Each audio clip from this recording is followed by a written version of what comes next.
All right, so for those of you that are having a hard time signing up for an OnShape account, I know it does work. I've had other students sign up and use it.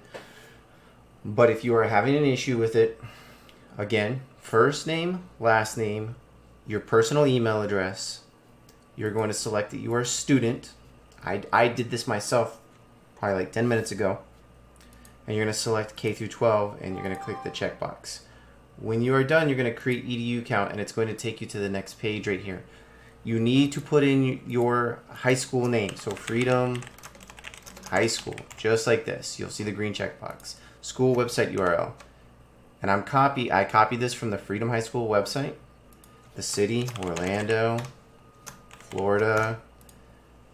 Find the United States. Graduation year, your graduation year, whatever it ends up being. You can put in here learning for class.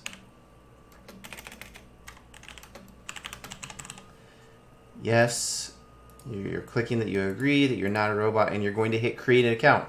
When you create this account, it will pop up a message saying that it is sending you a verification email. And it took literally like 10 seconds, if not less, to send it to me. You click on the link in your email and it's going to ask you to create a password.